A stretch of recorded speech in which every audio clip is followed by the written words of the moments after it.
Hello, welcome to Davo Loves Tacos. I'm Dr. Good, and today we're going to make the long-awaited coconut cake recipe from Manna and King Street Pub and Queen of Tarts Bakery.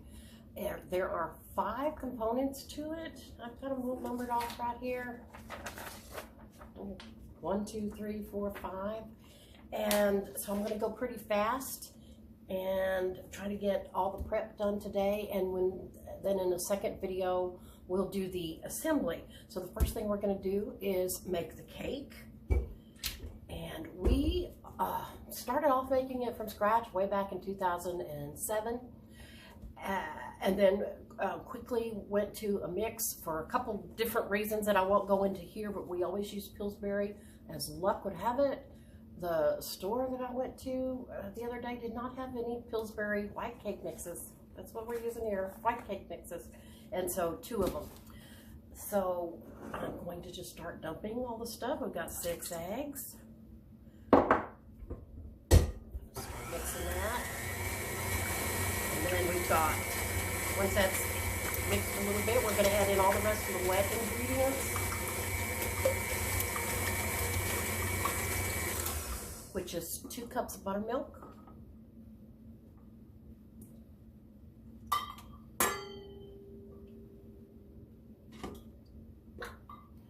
2 cups of vegetable oil,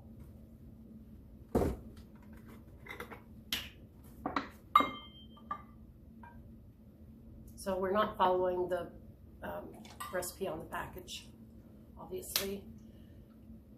And then a secret ingredient.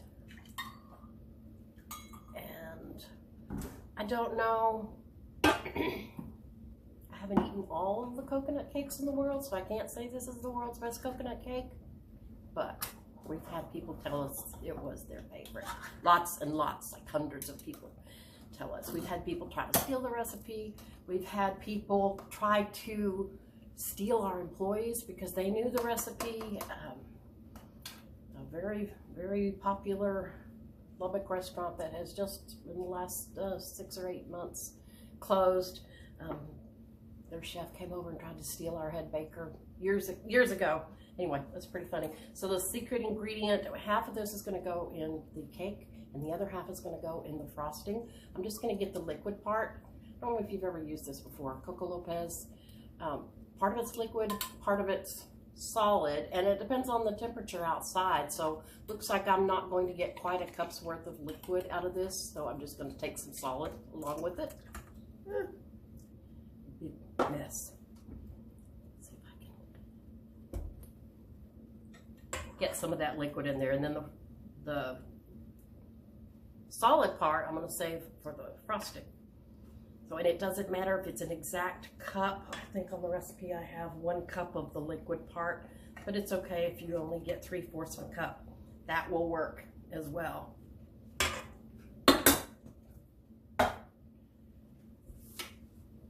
And I'm going to give this all a mix.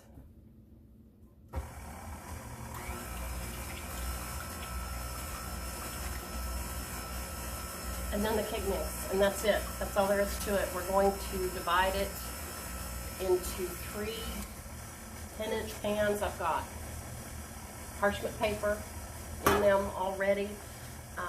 At the bakery and the restaurant, we were able to get commercial 10-inch pans that had straight sides, and I don't have any more of those. These have a slightly slanted edge.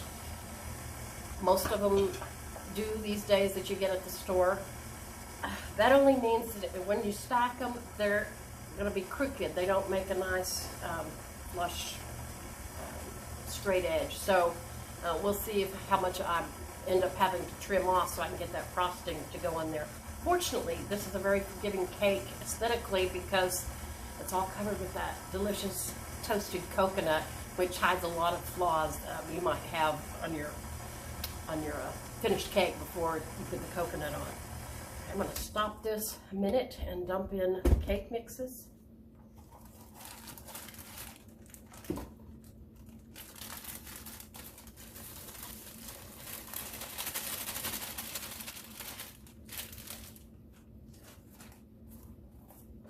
I honestly don't think it matters what brand cake mix you use.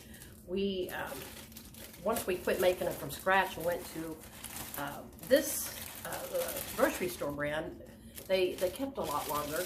But then we went to a commercial brand that we got from the food company and ended up having to tweak that a lot because they did not have the same properties as even the grocery store cake mixes. So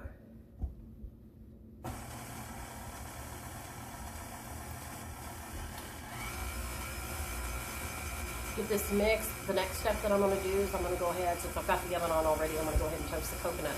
So my suggestion, I have a page that's not here, this is just the 5 basic recipes, but I have a page of tips and tricks, and it encourages you, if you're going to make this cake, it's not a hard cake to make, seriously not a hard cake, very forgiving, but it is much easier to make it, to assemble it, if you have all your components ready in advance. For one thing, we always assembled ours using frozen cake layers. Most bakeries do that. Most bakeries that sell decorated cakes use frozen layers because they're so much easier to frost. The crumb is nice and stable and frozen. So if you've ever tried to frost a fresh cake that's been out of the oven only maybe an hour or so, and try to put the frosting on it, and you end up with a big mess because that cake is so soft and fragile that it just wants to stick in with the frosting, and such a big mess. So anyway, we always use the frozen cakes with this.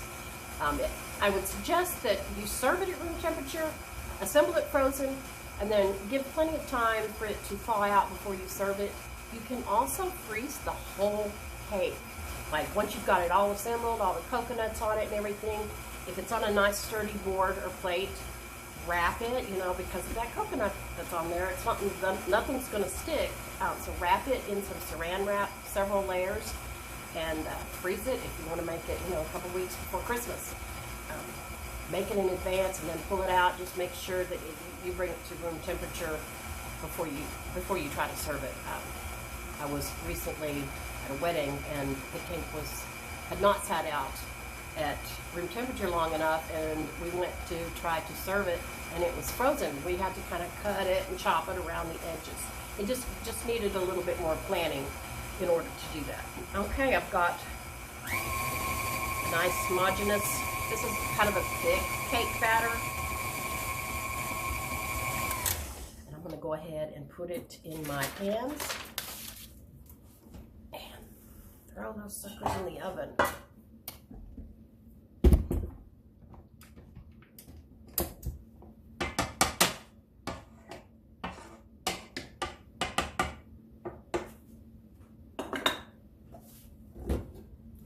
Did not quite fill up the mixer.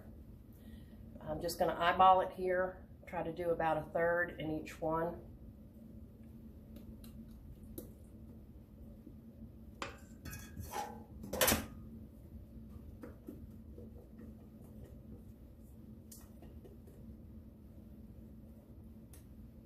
And if you're watching this, you might have had the coconut cake before. You know it's not a light, fluffy, ethereal type cake. It's rich and kind of dense. The finished cake, if you follow the instructions and put all the frostings and everything on it, the finished cake weighs in at 10 pounds.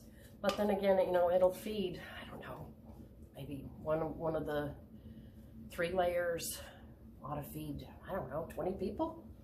It's a hefty sucker.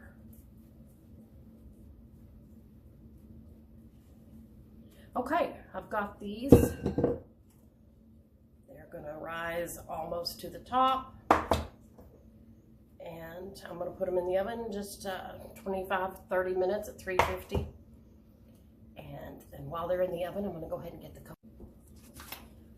cakes are in the oven. So I'm going to move on to toasting the coconut up here. It's at the same temperature as the cake, so I'm gonna put it in. It doesn't take maybe 10 minutes. I'm just using a large 14-ounce bag of sweetened coconut flakes. When we started out making the cake, we used half bags of coconut flakes, and we used half fresh, frozen, unsweetened coconut. And then we were unable to get that anymore, so we just had to go all the way to this. So I'm just going to spread it out on here and stick it in the oven with the cakes. I'm going to watch it closely because, especially around the edges, it might get a little darker than we like, but we don't want all of it completely toasted dark brown because we're going to mix it all up together and it's just going to look like it's all toasted once it's done. So I'm going to go put our cakes are done. I've got 2 on the stove back there, and I've got the 3rd one here that I'm going to use to show y'all a little trick. I have in the notes for before you assemble the cake that if your cake has a dome top, like they almost always do, that you can trim it, but there's an easier way other than trimming it. I don't know if you can see, this one has a little bit of a dome top. Not bad. I've seen a lot worse. But ideally, they're perfectly flat because then you can stack them so nicely. So a trick that we used to do at the bakery is just kind of press them down in the middle where that dome is while it's still warm. And it doesn't hurt the cake, doesn't smash it all together or anything. And then it kind of gets rid of that dome, and then you don't have to mess with trimming it off. The other trick that I want to show you is with the coconut. We learned pretty quickly that when we made huge batches of toasted coconut at the bakery, we were left with a lot of really dry coconut. And I like the coconut. I like it to be toasty and brown, but I still like it to be moist. Like when you touch it, it should feel moist. And the only way you can do that is to add the water back in that evaporated when you're baking it. So I stirred this 2 or 3 times while it was in the oven, and it came out beautiful. Got no complaints, but you can hear how dry it is. So I'm just going to put some water on it. I'll dump it into a baggie to store it, and that it's a little bit easier to put the water in there, but I just want to show you it doesn't, coconut's so absorbent. If you've ever baked with coconut flour before, you know it'll suck up any moisture in the recipe, and you have to be very careful. So I'm just going to add back in maybe 6 or 8 tablespoons of water here, and then stir it all together. And then when I go to store it in the baggie, it'll soak up that moisture, and then it'll be a lot nicer. You can tell when you go to put it on the cake, if it's hard and crunchy, you might stop a minute and rehydrate it. But I think this will be just enough so that when I go to store it, it'll be nice and moist. So we've got the cakes done and the toasted coconut done. We're going to move on to the frosting, and then all we have left is the glaze and the syrup. They're all easy, but you can't skip any of them. If you skip any of these components, you're making someone else's coconut cake. You're not making King Street or Queen of Tarts coconut cake. So we're going to move on to the frosting, which is probably the hardest part. We're moving on to the cream cheese frosting. And it's going to take a block of cream cheese, 2 sticks of butter, which is ½ a pound, and some cream of coconut, the Coco Lopez, the stuff that we didn't use all of when we went to make the cake batter.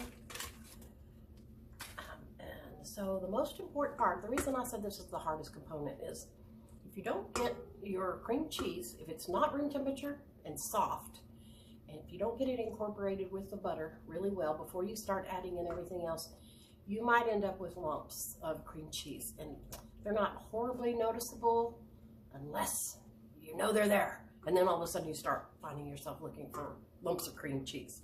So I'm going to go ahead and fluff up this cream cheese before I add the butter or anything else.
mixture is homogeneous. It does not have any lumps in it, the dreaded cream cheese lumps.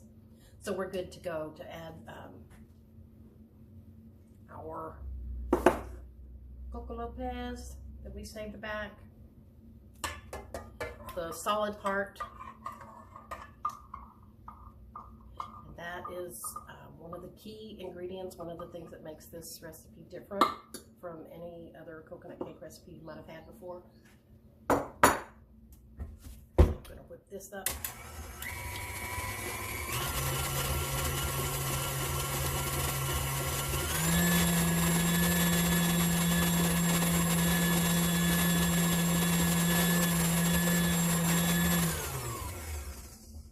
Scrape down the sides, add in the vanilla.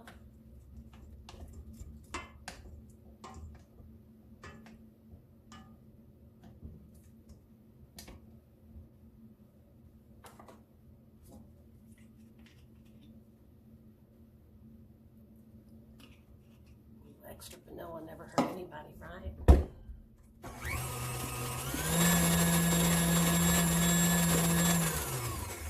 And let's see if I can keep from making a mess when I go to add the powdered sugar. I've got in got a 2-pound bag of powdered sugar here that I'm just going to start adding in slowly.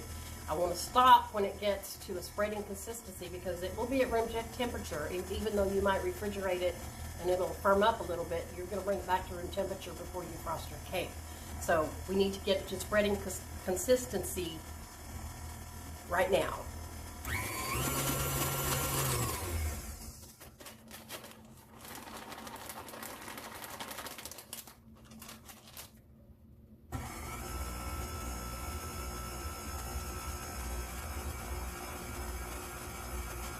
And we only piped trim around the bottom of the cake if someone ordered a special one or if they wanted happy birthday on it or something like that. So you don't have to pipe anything on it, but it does make a nice little finish to it. In which case, you might want to save back some frosting to do the piping with, depending on how big of piping tip you use. Also, seasonal flowers are so pretty on the top, you don't really even need the little piping around the bottom at all. We always put, when we sold whole cakes, we used to put lemons on top. But if it's a special occasion, just go buy a couple dollars worth of flowers, and it makes it so pretty and so festive.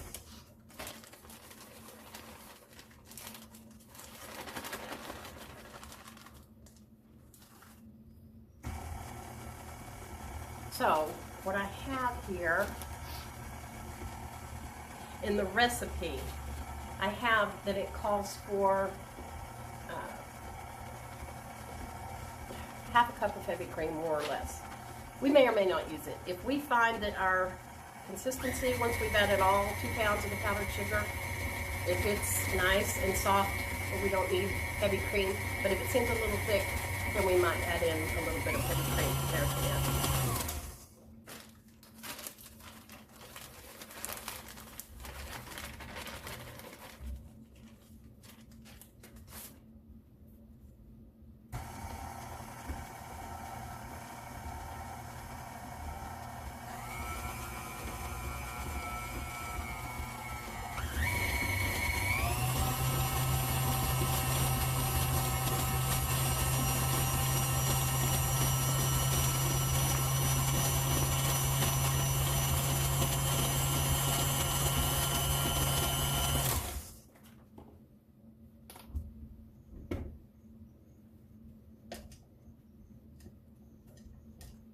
I'm going to make the call that this is of perfect spreading consistency.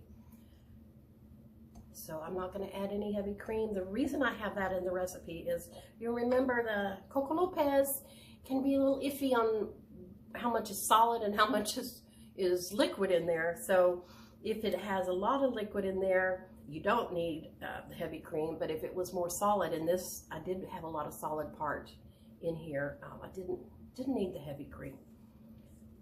So we're going to call this done and move on to the last 2 steps, which is the lemon glaze and the syrup, which is the final secret ingredient.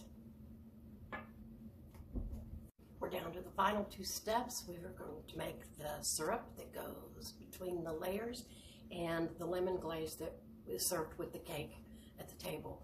And the syrup, I have on here 3 different versions that we've been through. I'm going to make the original and then tell you why we quit making it. But it's super simple. It's just a half a cup of sugar and a half a cup of rum. Boil it down till it's syrupy, and then add in just a little bit of almond flavor.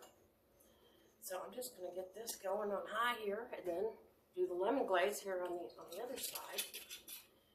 And that means we're done with all 5 components, and the next video we will put them all together.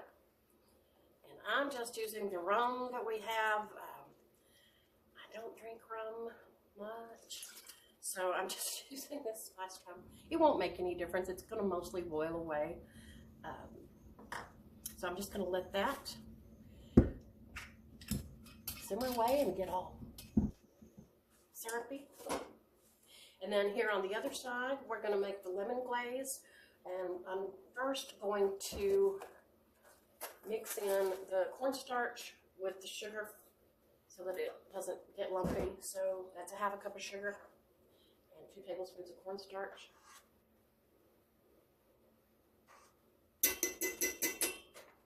Give that a whisk before I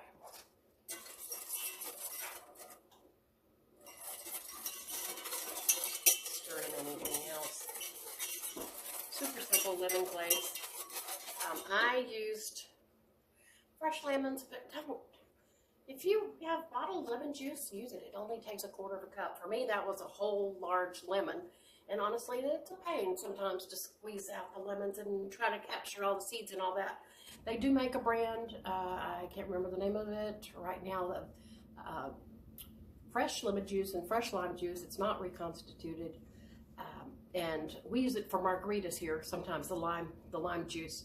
But if you can find that, then that would work really, really well in here. But this is then 3/4 cup of water and lemon juice. And it's just going to make a little glaze here, and it'll thicken, and then we'll add a little bit of vanilla, and we're done. And over here on the other side, we've got some rum syrup boiling. We went through several versions of this. The alcohol in this will all boil away, which just leaves you with rum flavor, and then we will add in some almond flavor as well. But we did have a very upset pregnant woman once who, when she learned that she'd eaten a piece of coconut cake that had rum in it, she kind of freaked out. So we stopped. I understand that she was concerned. She didn't realize that she was not consuming alcohol. She was essentially consuming rum flavor. But we stopped. We didn't want anyone else to have that problem. Also, it's just easier, especially if you're serving kids. Some parents are concerned that they don't want to introduce their children to alcohol at such a young age. But I'm using the original rum syrup recipe. The second option is on here, just to boil water and sugar and then add the almond flavor. And then the third option is, if you're at a pinch or you don't have time, a super easy option is to just simply mix in some almond flavor with some corn syrup. That is the least favored option, but sometimes you gotta do what you gotta do. So, and you can, as this boils away, it burns your nostrils. When it quits burning your nostrils, that's when you know that the rum is gone. So we're just gonna let that sit. And of course, the lemon glaze, it would be nice if it came out a nice, lovely yellow color, but it doesn't because lemon juice isn't really yellow.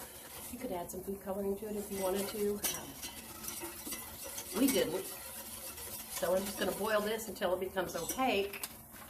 I've got the cakes back here, the toasted coconut that I added a little bit more water to, and then I have my frosting sitting in a tub back there. The cakes are going to go in the freezer here in a minute, and then I'm going to store all these, and everything will be ready when we bring it all together in our next video.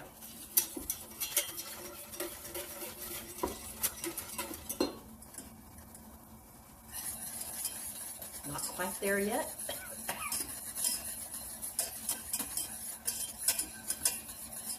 So as soon as the rum syrup gets syrupy, we'll just take it off and let it cool a minute before we add in the almond flavor. And then the lemon sauce just gets a little splash of vanilla to kind of bring out the sweetness. Depending on how many people you're planning on serving with this cake, we cut one cake into 8 large pieces. Most of the time people shared one piece because they were huge pieces. So you probably easily serve 16 people. You might want to double the lemon glaze recipe. I think it just takes a tiny drizzle on the plate to offset the sweetness of the coconut cake. But I know that some people love this stuff, so it just depends. You'd probably be safe doubling it if you had a large gathering.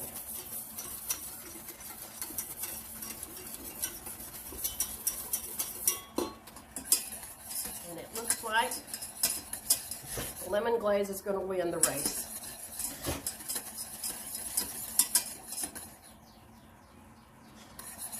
The alcohol is gone, but it's not quite syrupy yet. I'm going to let it go about another minute or so. This, as you can see, is getting out there. And if this gets too thick, of course, thin it out with a little water. But I'm going to call this one done. Set it over here to cool.